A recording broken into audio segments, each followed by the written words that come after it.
Namna hiyo tupo katika uwanja wa Sheikh Amri Abeid Arusha. Leo tumeshuhudia klabu ya soka ya TRA wakiondoka na ushindi mnono magoli 4 kwa moja dhidi ya wanalambalamba Azam FC katika dimba hili hapa. Tuko na afisa habari wa klabu ya soka ya TRA Christina Mwagala. Uko vizuri? Niko vizuri kama ambavyo unaniona. Nimefurahi kuwafunga wanaume wa da. Tumetoa unbeaten. Umewashika bege. Tumewashika bege. Leo tumewapiga unbeaten. Unajua hawajawahi kufungwa hawajawahi kufungwa. Kwa hiyo sasa sisi leo ndio tumewabikri. Hii lugha iko sahihi kwa hiyo. Uko sahihi. Kwa hiyo tunashukuru Mwenyezi Mungu, mechi yetu imalizika salama. Ni kitu ambacho kwa tunakitamani. Na niliwaambia Azam FC kwamba mnakuja hapa Arusha, ukija hapa Arusha unakuja tu kutalii. Hauwezi kuja kupata pointi yoyote kwa TRA. Na nimeshangaa, unajua kuna vitu kwa najiuliza, hawa wawili hawa walipataje zile draw? Yaani najiuliza wao walizipataje? Lakini kwa sababu nakutana nao, mimi huwa ni mzuri sana kwenye kulipiza kisasi. Kwa hiyo kwa sababu tunakutana nao kwenye tarehe 17 mechi ya FA, lakini pia tunakutana nao kwenye mechi ya mwisho, nafikiri watakuwa wanahitaji kutangaza ubingwa. Sasa watakapokutana na TRA, bora wajitahidi watangaza ubingwa mapema kabla hawajakutana na TRA, lakini watakapokutana na sisi lazima watatuambia hapa walipataje zile draw ambazo walikutana nazo. Lakini niwaambieni ndugu zangu, TRA ndio timu pekee ambayo inawapa furaha wa Tanzania.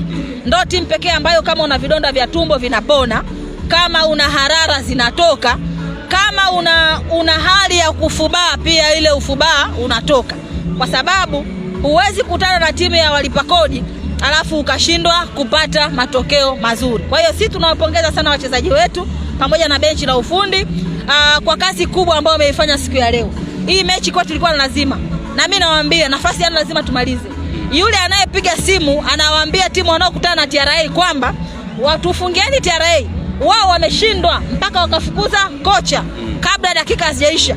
Uwezi ukaombea TRA afungwe kwa timu kwa kumpa maelekezo. Wewe njoo mwanaume, njoo hapa tucheze mpira, tukutane, kama una uwezo tufunge. Huna uwezo kaa pembeni, acha wanaume wapambane. Kwa hiyo matokeo leo yametufurahisha na tunaamini sisi tunakwenda kumaliza zile top 4.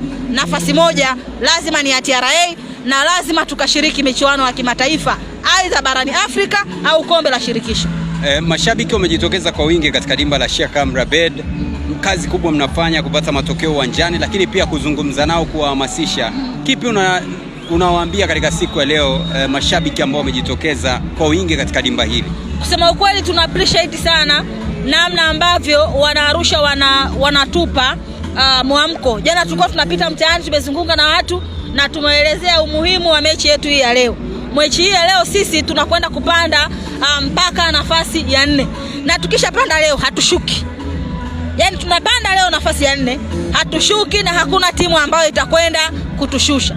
Kwa hiyo ninachopenda kuwaambia ndugu zangu Wanaarusha, safari ya kimataifa tutasafari wote kwa pamoja, tutakwenda kushiriki michuano ya kimataifa na tutakuja hapa na mafanikio makubwa. Jambo la muhimu, tunawapongeza. Umeona watu ambao wanajitokeza kuja uwanjani, hawaji kwa bahati mbaya. Wanakuja kwa sababu wana mapenzi na timu ya TRA, wana mapenzi na timu yao ya hapa mkoa wetu wa Arusha, wana mapenzi na timu ya walipa kodi. Na wao siku zote wamekuwa ni wadau wakubwa wa kutuunga mkono hata tunapopita mtaani kwa ajili ya kuhamasisha. Wao wamekuwa ni wadau wakubwa sana wa kutuhamasisha zaidi na kuwapa wachezaji nguvu zaidi ili wanapokuja uwanjani basi wawezi kupambana vizuri na mwisho wa siku tuweze kupata matokeo. Ndio hii ambayo unaiona wanakuja uwanjani, tumepata ushindi, tumewatoa unbeaten waliokuwa nayo Azam FC, na tunaamini tutaendelea kufanya makubwa zaidi ya haya ambayo tumeyafanya hapa siku hii ya leo. Safi. Asante.